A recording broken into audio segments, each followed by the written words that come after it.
रेल्वेचं अतिक्रमण निघत होतं, तुम्ही बरोबर होते मोर्चात. दादा तुमच्याकडे आम्ही आलो, तुम्ही म्हणे अजिबात कोणी घाबरायचं नाही. तुम्ही दानवे साहेबाशी बोलले, रेल्वे मंत्री. आम्ही भोकरदनला तिथं गेलो, आम्हाला सुजय दादाने पाठवलं. ते म्हणे मग काय तुम्ही काय काळजी करू नका, एकाला सुद्धा हात लावणार नाही. साहेब म्हणाले, नामदार आपले पालकमंत्री राधाकृष्ण विखे साहेब म्हणे त्या लोकांचं पुनर्वसन करू, त्यांच्या हातात चाव्या देऊ, मग त्या लोकांना हात लावू. आता काही लोक येड्यात काढतात आमच्या भोले भाले माती भगिनीला की तुमच्या घरात तोडणार आहे, ते आलं तर हे काढणार आहे. आतापर्यंत कधी केला कोणावर अन्याय नाही केला. दादा तुम्हाला माहित आहे, शिर्डीच्या कब्रस्तानच्या बाहेर मोठी झोपडपट्टी, त्या लोकांचं तुम्ही पुनर्वसन केलं आणि त्या मुस्लिम बांधवाला ती जागा पुढे मिळावं म्हणून तिथं बगीचा बांधून तुम्ही ठेवलेला आहे. इतके मोठे विचार तुमचे, आणि कुठला जातीवाद आहे. मागच्या 2 ते 3 महिन्यापूर्वी दादा हे काही लोकांनी ड्रेनेजचे पाणी पाटामध्ये सोडले होते.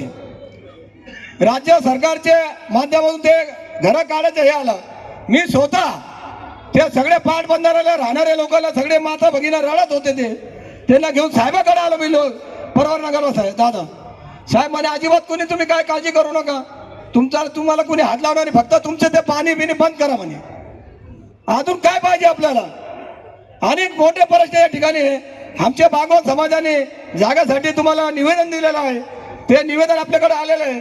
त्याशी साहेब म्हणाले आपण एकदम चांगली जागावर त्याला बसू, कोणाला सुद्धा हे करून आपल्याला शहराला सुधार करायचा आहे. चांगला सुंदर शहर या ठिकाणी आपल्याला या श्रीरामपूरला करायचं आहे. तुम्हाला एक गोष्टी दादा एवढं सांगा दादा की आमचे मौलाना अबुल कलाम आझाद यांचा जन्म मक्क्यामध्ये झालेला आहे. ते मक्क्यामधून इथं आले, भारतामध्ये आले. इथं आझादीमध्ये त्यांचा खूप मोठा वाटा आहे. ते भारताचे पहिले शिक्षण मंत्री झाले, केंद्रीय शिक्षण मंत्री झाले. दादा एवढं मोठं नाव हे चौकाला आहे. कुठं गेले आमचे कर्तदक्षक लोक, कुठं गेले? त्याला डेव्हलप सुद्धा करू शकले नाही. एकाला करायचं होतं ना, एकाला नाही होऊन द्यायचं होतं ते काम. 9.5 लाख रुपये ताई तुम्ही मंजूर केले होते का नाही? मग का नाही केलं ते? हे लोकांना सांगा, आमची भोळी भाडी जनताला काय येण्यात का म्हणून काढून ठेवता तुम्ही? 9.5 लाख रुपये इथं हे डेव्हलप करने के लिए आए थे. तुमको मालूम होना चाहिए भाई. हमको राजकीय इलेक्शन के लिए भाषण नहीं करना है. हमारे समाज के बहुत सारे प्रश्न हैं, इन्होंने क्यों दबा के रखे? दादा तुम्हाला विनंती आहे, आमचा इथं तुम्ही चांगल्या पद्धतीनं या ठिकाणी मौलाना आझादचा चौक आणि तिथं सभा मंडप या ठिकाणी आम्हाला बांधून द्या. अनेक आमचे प्रश्न आहे, अनेक आमचे कामं आहे. एक अंडरग्राउंड ब्रिजचा या ठिकाणी गौसा मस्जिदचा मोठा प्रश्न आहे, लय दिवसापासून तो प्रलंबित पडलेला आहे. जाता जाता मी एवढं सांगन की दादा चारित्र्याची जात तुम्ही, आमचा अभिमान तुम्ही आणि या जिल्ह्याची शान तुम्ही. धन्यवाद. यानंतर तौफिक भाई यांना विनंती आहे, आपण 2 मिनिटं आपलं मनोगत व्यक्त करायचं आहे आणि त्यानंतर आपल्याशी सुजय दादा आणि आवी दादा बोलणार आहेत. तौफिक भाई. माझ्या सर्व हिंदू मुस्लिम बांधवांना, बहिणींना सर्वप्रथम जय भारत. मला इथं बोलण्याची संधी दिली तर मी आदरणीय व्यासपीठ आपले सर्वांचे धन्यवाद करतो. माझ्या नेत्या अनुराधाताई अधिक यांनी माझ्यावर विश्वास टाकून मला माझ्या आईला उमेदवारी दिली, तर मी त्यांचा विश्वास हा तुटून देणार नाही ही मी ग्वाही देतो. आणि पुढे बोलताना मला भाषण काही येत नाही, काही मुद्दे आहेत ते मला आपल्या समोर ठेवायचे आहे. आणि फक्त वॉर्ड नंबर 2 नाही तर आपल्या गावातली हे मुद्दे आहे. जसं का आपल्या गावात जे आहे तर नशेचं प्रमाण खूप वाढलं आहे आणि भरपूर असे नशे करताना आपले युवक वर्ग, माझे बांधव हे दिसत आहेत. तर याच्यावर कशा प्रकारे आपण कंट्रोल करू शकतो, पोलीस प्रशासनाकडनं किंवा सरकारी ज्या काही योजना असतील, नशामुक्ती केंद्र वगैरे टाकून, या सर्व आमच्या भावांचे जे आमच्या वयाचेच आहेत पण आज नशेमध्ये गेले आहे, तर यांच्यासाठी काहीतरी केलं पाहिजे. कारण की यांच्या मागे जो परिवार असतो तो यांच्या नशेपायी उद्ध्वस्त होऊन जातो. तर याच्यावर प्रामुख्याने लक्ष दिलं पाहिजे. आणि वॉर्ड नंबर 2 मध्ये जी मोठी समस्या आहे ती आहे गौसे मस्जिदच्या तिथलचा अंडरग्राउंड ब्रिज, ते होणं गरजेचं आहे. त्याच्यानंतर आमच्या वॉर्ड नंबर 2 मध्ये कमीत कमी दादा 1 मिनिट लक्ष तुमचं लागेल इकडं मला. आमच्या वॉर्ड नंबर 2 मध्ये 25-30 हजार किंवा त्याच्यापेक्षा जास्त लोक राहतात. पर इकडं जे आहे ते आम्हाला सरकारकडनं किंवा नगरपालिकेकडनं एक लग्नासाठी विवाह स्थळासाठी छोटीशी जागा पण उपलब्ध करून दिलेली नाही. तर हे किती दिवस चालणार? आमचे मतं तुम्हाला चालतात, मग तुम्ही आम्हाला सोय कधी देणार? एक शादी खाना जिसको बोलते हैं वो है क्या इधर? अगर अपनी शादी करने की है तो कितने रुपए लगते हैं? प्राइवेट अगर बुक करने का है तो 25-30 हजार रुपए में वो हॉल बुक होता, उसके बाद में 25-30 हजार रुपए मंडप वाला लेता.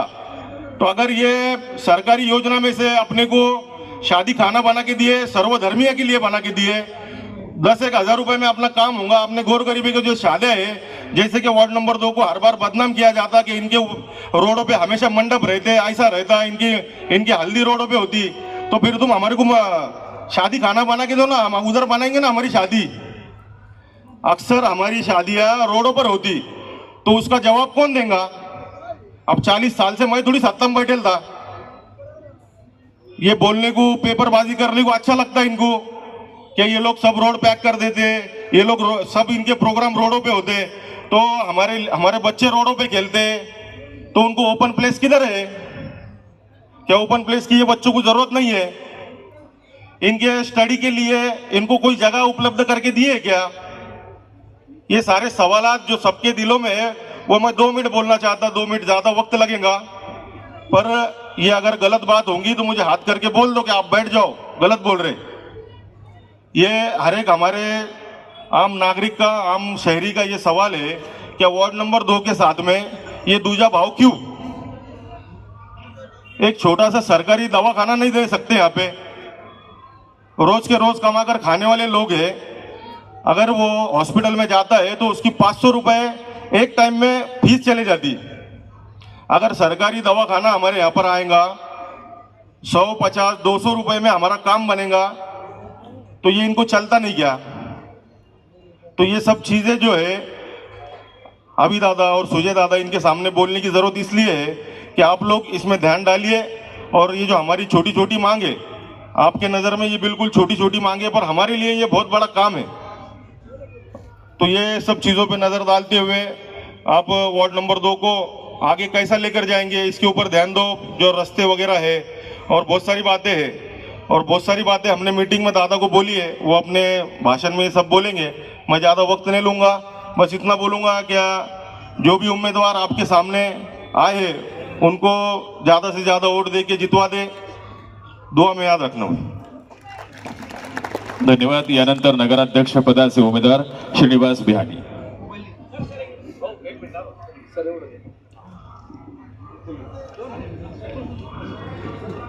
मिल्लत इब्राहिम ग्रुप, मौलाना आझाद ग्रुप, एजाज खान, फिरोज पठाण, जावेद तांबोळी, नदीम तांबोळी, इतू शेख, अबुल मनियार, शन्मू दारूवाला, साजिदभाई मिर्झा यांच्या वतीनं सन्माननीय अविनाश दादा अधिक आणि सन्माननीय सुजयदा विखे पाटील यांचा सन्मान या ठिकाणी होतोय. उपस्थितांच्या जोरदार टाळ्यांच्या गजरामध्ये हा सन्मान या ठिकाणी होतोय. मिल्लत इब्राहिम ग्रुप आणि मौलाना आझाद ग्रुप यांच्या वतीनं राष्ट्रवादी काँग्रेस पक्षाचे राष्ट्रीय सरचिटणीस आणि सन्माननीय अविनाश दादा अधिक आणि सन्माननीय सुजयदादा विखे पाटील यांचा सन्मान या ठिकाणी होतोय. सर्वच मान्यवर मंडळी, महायुतीचे सर्वच मान्यवर मंडळी यांचा सन्मान या ठिकाणी होतोय. यानंतर श्रीनिवास बिहाणी यांना विनंती आहे, नगराध्यक्ष पदाचे अधिकृत उमेदवार आपल्याशी संवाद साधतायत.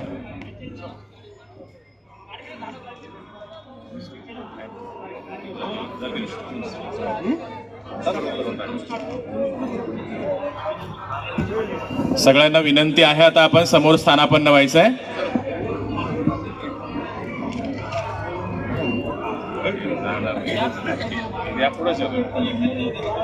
उद्या 2 तारखेला होणाऱ्या नगरपालिकेच्या सार्वत्रिक निवडणुकीकरता भारतीय जनता पार्टी आणि राष्ट्रवादी काँग्रेस पार्टी यांची युती आहे. नगराध्यक्ष पदासाठी भारतीय जनता पार्टीने मला उमेदवारी दिली आहे. मी या निमित्ताने एवढंच मी तुम्हाला सांगू इच्छितो की आता तौफिक भाईंनी जी काही व्यथा मांडली आहे की वार्ड नंबर 2 हा नशेमुक्त झाला पाहिजे,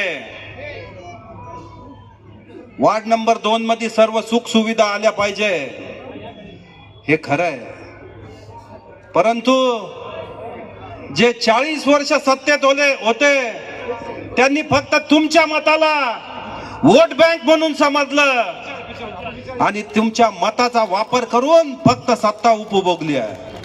कारण कायम विषयाचं राजकारण त्यांनीच केलंय. तुम्ही मला एक सांगा, या माझ्या सगळ्या बहिणींना आपणना विचारतो, लाडकी बहीण योजना येते का नाही? पैसे येतात ना का? त्यात कधी भेदभाव केला का सरकारने भेदभाव केला? शौचालयाची योजना आली, ती देताना कधी भेदभाव केला? कोविड मध्ये जे धान्य तुम्हाला देत होते ती योजना अजून सुद्धा चालू आहे. ती योजना देताना कधी भेदभाव केला का? केला का? घरकुल देताना, पंतप्रधान आवास योजना देताना कधी भेदभाव केला का या सरकारने? आणि फक्त हे काँग्रेसवाले येऊन सांगतात यांची सत्ता आली तर ते होईल, त्यांची सत्ता आली तर तुम्हाला असा त्रास होईल. मी तुम्हाला आश्वासन देऊ इच्छितो, जर भारतीय जनता पार्टी आणि राष्ट्रवादी काँग्रेसचे सर्व उमेदवार निवडून आले, भारतीय जनता पार्टीचा नगराध्यक्ष झाला, तर कोणालाही कोणताही त्रास होणार नाही. नेतृत्व कसं असावं? आपल्या जिल्ह्याचे पालकमंत्री आदरणीय राधाकृष्ण विखे पाटील साहेब यांनी न मागता आपल्या शहरासाठी 178 कोटी रुपयाची पाणी पुरवठ्याची योजना दिली. ते पाणी हिंदू देखील पिणार आहेत आणि मुस्लिम देखील पिणार आहेत. त्यात भेदभाव आहे का? मग फक्त मताच्या वेळेसच हे राजकारण का करतात? मी तुम्हाला विनंती करायला आलोय, हे सगळं जर आपल्याला सुरळीत करायचं असेल तर भारतीय जनता पार्टीच्या उमेदवाराला, राष्ट्रवादी काँग्रेस पार्टीच्या उमेदवाराला निवडून द्यावं लागेल. केंद्रात भारतीय जनता पार्टीचं सरकार आहे, राज्यात भारतीय जनता पार्टी आणि राष्ट्रवादी काँग्रेसचं सरकार आहे. मग इथं नगराध्यक्ष भारतीय जनता पार्टीचा असेल, नगरसेवक भारतीय जनता पार्टी आणि राष्ट्रवादी काँग्रेसच्या असतील तरच निधी वरतून खाली येईल, तरच आपला विकास होऊ शकेल. आताच तौफिक भाईंनी मागणी केली की गौशिया मस्जिद जवळ एक अंडरपास ब्रिज झाला पाहिजे. मी तुम्हाला मित्रांनो या निमित्ताने शब्द देऊ इच्छितो की अध्यक्षपद मिळाल्यानंतर माझ्या नगरसेवकांच्या मदतीनं पहिल्या 100 दिवसात तो ब्रिज केल्याशिवाय राहणार नाही. लागतं काय आपल्याला? स्वच्छ पाणी लागतं, चांगले रस्ते लागतात, आरोग्याची सुविधा मिळाली पाहिजे. काही ठराविक ठिकाणी या गोष्टींना प्राधान्य दिलं जातं का? वॉर्ड नंबर 2 मध्ये नागरिक राहत नाही का? त्यांना या सुविधा मिळायचा अधिकार नाही का? मी तुम्हाला आणखी एक शब्द देतो, निवडणूक झाल्यानंतर 100 दिवसात आपलं शहर हे खड्डेमुक्त केल्याशिवाय राहणार नाही. आपल्याला जर आपल्या शहराचा विकास करायचा असेल, आपल्या शहराला एका प्रगतीच्या दिशेने न्यायचं असेल, आपल्या शहराला नशेमुक्त करायचं असेल, आपल्या शहराला दहशतमुक्त करायचं असेल तर भारतीय जनता पार्टी आणि राष्ट्रवादी काँग्रेस शिवाय पर्याय नाही. मी पुन्हा एकदा विनंती करतो, नगराध्यक्ष पदाकरता माझं चिन्ह आहे कमळ, माझा अनुक्रम क्रमांक आहे 4. कमळासमोरील बटन दाबा आणि मला विजयी करा. त्याचप्रमाणे प्रभाग 1 ते 8 मध्ये जे भारतीय जनता पार्टी आणि राष्ट्रवादीचे उमेदवार आहेत त्यांचं चिन्ह आहे कमळ आणि घड्याळ, त्यांच्या पुढील बटन दाबून आम्हाला सर्वांना विजयी करा. शहराचा विकास करण्याची आम्हाला संधी द्या. एवढंच बोलतो आणि थांबतो. धन्यवाद. धन्यवाद. यानंतर सन्माननीय सुजयदादा विखे पाटील साहेब, एक परखड व्यक्तिमत्व सन्माननीय सुजयदादा विखे पाटील साहेब. जोरदार टाळ्यांच्या गजरामध्ये आपण स्वागत करूया दादांचं.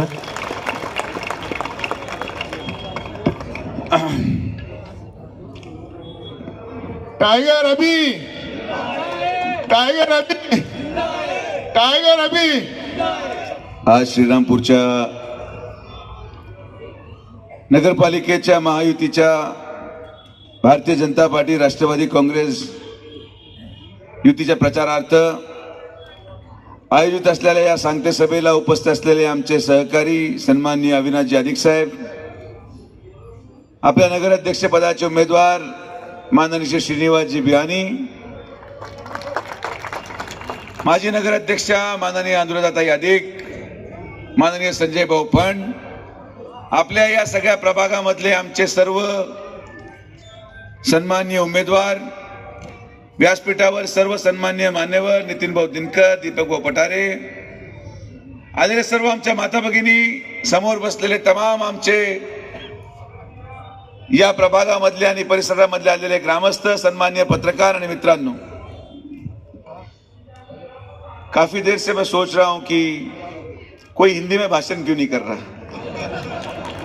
मैं और अविनाश जी हम बात कर रहे हैं, मैंने कहा यार हम दोनों ने तैयारी हिंदी में कर रही है और हमारे आगे के सब मराठी में बोले जा रहे हैं, तो हम दोनों ने ये तय किया है कि हम हटेंगे नहीं, हम हिंदी में ही भाषण करेंगे, तब जाके अब माहौल बनेगा। थोड़ी बार गलतियां हो जाएगी, हिंदी में शब्द ऊपर नीचे हो जाएगा, आप हमें माफ करेंगे। सबसे पहले तो मैं थोड़ा मांगा हुआ, अरे भाई पीछे हट जाओ, टाइगर को दिखने दो यार जरा, क्या बात कर रहे हो, कमाल हो गया आप लोग। सबसे पहले तो मैं हमारे भाई माननीय अविनाश जी अधिक साहब का तहे दिल से शुक्रिया अदा करना चाहूंगा कि उन्होंने भारतीय जनता पार्टी के साथ राष्ट्रवादी का अलायंस बनाया, और ये करना बहुत जरूरी था, क्योंकि इतिहास में अगर आप जाएंगे तो अगर इस परिसर में मुस्लिम समाज को अगर न्याय किसी ने दिया है तो दो लोगों ने दिया है, स्वर्गीय अधिक साहब ने और स्वर्गीय बाला साहेब विखे पाटिल जी ने। और ये अलायंस हमें करना इसलिए जरूरी था कि एक विश्वास के साथ हम आपके पास आए।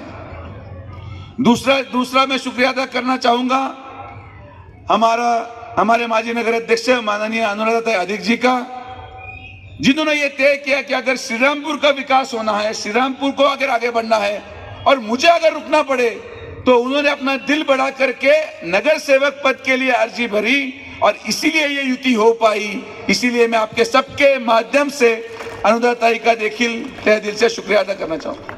अगर दिल बड़ा हो तो इंसान बड़ा हो सकता है। आज बहुत बड़ी चर्चा हुई कि खरी सच्ची में सभा में जाना चाहिए नहीं जाना चाहिए।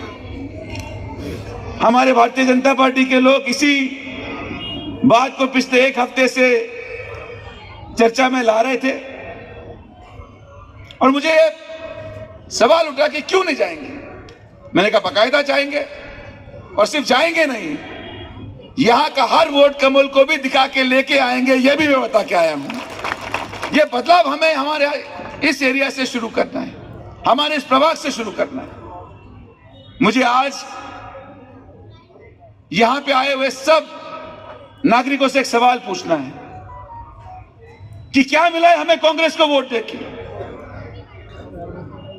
सालों साल इसी डर से आपने कांग्रेस को वोट देते गए।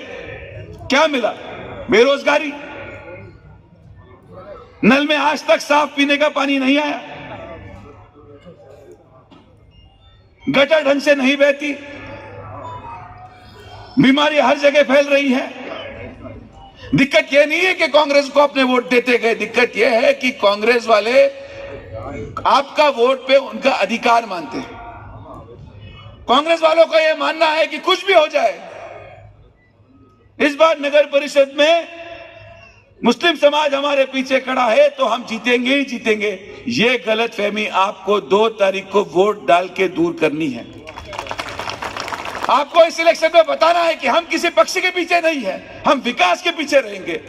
हमारे समाज ने इस बार फैसला किया है कि जो 40 साल में नहीं हो पाया, जो देश में नहीं हो पाया, जो महाराष्ट्र में नहीं हो पाया, जो अहिल्यानगर में नहीं हो पाया, वो इस बार श्रीरामपुर में होगा। इस बार श्रीरामपुर में हम लोगों ने तय किया है कि अगर हमारे बच्चों को भविष्य चाहिए, हमारे महिलाएं सुरक्षित रहनी चाहिए, तो इस बार हम किसी भी बहकावे में नहीं आएंगे। ये फैसला अब आपके हाथ में है। हमारा काम है हम आके भाषण करके चले जाएंगे, लेकिन मैं उम्मीद के साथ जीने वाला इंसान हूं। उम्मीद पे दुनिया कायम है और इस उम्मीद से आपके पास आया हूं कि एक बार, इस बार आप हम पे विश्वास रखेंगे। एक बार विश्वास रख के देखिए। 40 साल उन पे विश्वास रखा है, एक बार हम पे विश्वास रख के देखिए। बदलाव आएगा, विकास होगा और जो जो आश्वासन हम आपको आज देने जा रहे हैं, दे के जा रहे हैं, वो सिर्फ हम ही पूरा कर सकते हैं। आज आपके सामने बहुत सारे प्रश्न हैं। पीने के पानी का प्रश्न है, बढ़ते गुनहगारी का प्रश्न है, मार्केट का प्रश्न है, रेल के पुलिया के अंडरपास का प्रश्न है, शादी खाना का प्रश्न है, ईदगाह का प्रश्न है। बियानी साहब ने 100 दिन बोल दिया, अभी वो तो नगर अध्यक्ष के लिए खड़े हो गए। मैंने उनको बोल दिया, आप भाषण में जोश में आके हर चीज को 100 दिन में बोल रहे हो, हर चीज को 100 दिन में बोल रहे हो। लेकिन अब उन्होंने बोल दिया तो पुल भी होगा और शादी खाना भी बना के रहेंगे, ये मैं आपको बताता हूं। और कर सिर्फ हम ही सकते हैं और किसी में वो दम नहीं। बाकी सब सिर्फ भाषण ही करेंगे। आज ये बदलाव की घड़ी आई है। इस बदलाव की घड़ी में हमें आपका साथ चाहिए। आज अधिक साहब का साथ हमारे साथ, हमारे उम्मीदवार आज अपने स्टेज पे हैं। आज यहां पे आने के बाद ये इलेक्शन एक मौका है श्रीरामपुर के इस दूरी को मिटाने का जो इस रेलवे के ब्रिज ने बनाई हुई है। श्रीरामपुर का ये बदलाव जो पिछले 40 सालों से है कि आधा श्रीरामपुर उधर है और आधा श्रीरामपुर इधर, हमें इस वोटिंग से बताना पड़ेगा कि श्रीरामपुर को किसी भी हालत में एक रेलवे ब्रिज जुदा नहीं करेगा। श्रीरामपुर एक है, यहाँ के वोटर्स एक है, यहाँ के प्रश्न एक है और हम विकास के साथ रहेंगे। क्या करना है, जाके बस वोट डालिए। मैं यहां पे खड़ा हूं और मैं ये इस बात पर विश्वास रखता हूं कि जब ये शिरडी में हो सकता है, जब ये राहता में हो सकता है, तो फिर श्रीरामपुर में क्यों नहीं। यहां तो दूरी कितनी है, कुछ भी गड़बड़ हुई तो 5 मिनट में आपका भाई यहां पे पहुंचेगा, यह भी मैं आपको बताता हूं। आज अगर आपके सामने आया हूं तो एक विश्वास के साथ आया हूं और इस विश्वास के तहत मैं आपको जरूर बताऊंगा। शायद कुछ लोग सोचेंगे कि वोट के लिए मैं लाचार हो जाऊंगा, तो बिल्कुल नहीं। मुझे गुनहगारों के वोट चाहिए नहीं। गुनहगारों को मैं धर्म से नहीं पहचानूंगा। गुनहगार किसी का भी धर्म हो, किसी भी धर्म का हो, वो हिंदू हो, मुसलमान हो, कोई भी धर्म का हो, उसको सुजे विके बंदोबस्त करके ही रहेगा, ये मैं आपको बताता हूं। मुझे कोई फर्क नहीं पड़ता। लोग बोलेंगे नहीं नहीं फिर हमारे धंधे का क्या। मैंने कहा ऐसा कोई धंधा मेरा जमीन नहीं मानता जो हमारी महिलाओं की सुरक्षितता धोखे में लाता है। हम विचारों से जीने वाले लोग हैं। हमारा विचार विकास से है, हमारा विचार महिला की सुरक्षितता से है और हम ये यहां पे श्रीरामपुर में आपको करके दिखाएंगे। अभी आज इस नगर परिषद इलेक्शन में आपको 3 ऑप्शंस हैं। एक जो शिवसेना के तौर पे आपके सामने खड़ा है, वहां पे आप कभी जा नहीं सकते क्योंकि उनका मानना है कि आप इंसान ही नहीं है। तो उधर का दरवाजा तो आपका बंद है। एक तरफ पंजाब वाले हैं जिधर जाके कोई फायदा नहीं, ना वो आपको सुरक्षित रख पाएंगे, ना आपको पानी दे पाएंगे, ना विकास दे पाएंगे, क्योंकि 40 साल में वो आपको कुछ नहीं दे पाए। और बच्चे हम दोनों। अभी आपको तय करना है, उधर जाना नहीं है, इधर जाके फायदा नहीं है। एक बार विश्वास रख के विखे और अधिक को वोट दे के देखिए। ये बदलाव हम श्रीरामपुर से शुरू करेंगे और ये बदलाव ही इस बात की नींव रखेगा कि जो आज देश में चल रहा है, जो आज महाराष्ट्र में चल रहा है, श्रीरामपुर उस बात का गवाह होगा कि विकास को ना कोई जात है ना धर्म है और गुनहगार को भी ना कोई जात है ना धर्म है। हम हिंदुस्तान में हैं और हम सब एक हैं। इस बात की गवाही वोट के द्वारा या श्रीरामपुर का चुनाव में अधिक साहब इतने उम्मीदवार हो गए कि किसी को कुछ समझना नहीं। पूरे महाराष्ट्र के उम्मीदवारों की गिनती और श्रीरामपुर में खड़े हुए उम्मीदवारों की गिनती एक है। कोई कूलर लेके बैठा है, कोई फैन लेके बैठा है, कोई टीवी लेके बैठा है, कोई फ्रिज लेके बैठा है, किसी को कुछ समझ नहीं आ रहा। बस खाली खड़ा होना है। क्यों? एक को पूछा भाई तू खड़ा क्यों है? बोले शादी नहीं हो रही, कम से कम फ्लेक्स बोर्ड पे फोटो लग जाएगा तो बीवी मिल जाएगी, तो इसलिए खड़े हो गए। अब नई इलेक्शन का नया फॉर्मूला बना है कि जब लोग क्या बोलते हैं, चुनाव में अगर खड़े होंगे तो जब भी कोई वोटर दिखे पैर पकड़ लो कि भाई हमारा ख्याल रखिए, हमारा ख्याल रखिए, हमारा ख्याल रखिए, हम आपके हैं, हम आपके हैं। अब इसी को एक बंदे ने फॉर्मूला शुरू कर दिया, जो कोई दिखे उसका पैर पकड़ ले, जो कोई दिखे उसका पैर पकड़ ले। कल मैंने देखा श्रीरामपुर के बस स्टैंड में एक बुजुर्ग आदमी का एक आदमी पैर ही नहीं छोड़ रहा, उम्मीदवार नहीं नहीं मैं आपका पैर नहीं छोड़ूंगा, मुझ पे ध्यान रखिए। अरे वो बोल रहे भाई मैं भीड़ से आया हूं, मैं यहाँ को हुई नहीं, मुझे मार्गदर्शन दो भाई। एक अपक्ष उम्मीदवार हमारा एसी फैन लेके प्रचार की रैली निकल के चला जा रहा है, चला जा रहा है। वो श्रीरामपुर खत्म हो गया, बेलापुर शुरू हो गया, फिर भी नमस्ते करना नहीं छोड़ रहा। उसको यही मालूम नहीं है कि श्रीरामपुर शुरू कहां से और खत्म कहां से। अब ऐसे उम्मीदवार अगर खड़े होंगे तो फिर श्रीरामपुर कैसे बढ़ेगा?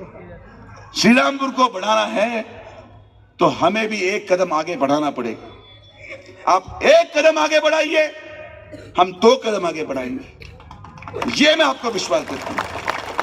और ये तो आपको रिस्क तो लेना पड़ेगा भाई, रिस्क के बिना तो कुछ भी नहीं है। मैं जब संगमनेर में गया तो रिस्क था, लेकिन फिर फतेह हासिल करके ही वापस लौटा हूं। तो बिना विश्वास के और बिना रिस्क के तो कुछ हासिल होना जाना है नहीं।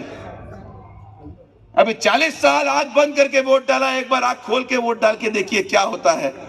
और ये हमें अगर करना है तो विश्वास के साथ करना है, निडर होके करना है, किसी भय में रह के नहीं, किसी अंधविश्वास से नहीं, किसी बनाई हुई बातों से नहीं, लेकिन एक विश्वास से कि आज जिस परिवारों ने हमें इतने साल संभाला है वो परिवार हमारे साथ गद्दारी नहीं करेगा। ये विश्वास आपको रखना पड़ेगा, तब जाके हम जीतेंगे, तब जाके हम विकास करेंगे, और तब जाके हम एक दूसरे पे विश्वास करके इस श्रीरामपुर की दूरी को मिटा पाएंगे। यही इलेक्शन है कि आप हौसला रखिए, आप हिम्मत रखिए, और इसीलिए हम आपके पास आए हैं।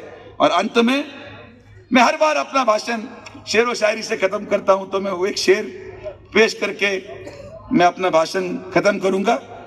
मैंने लिखा तो सब कुछ था, वो हार वालों ने जब हार डाला तो सारा पानी इस पे गिर गया, सब भूल गया है। ये देखिए भाई, अब जितना रटा रटा है उतना मैं बोलने की कोशिश करूंगा।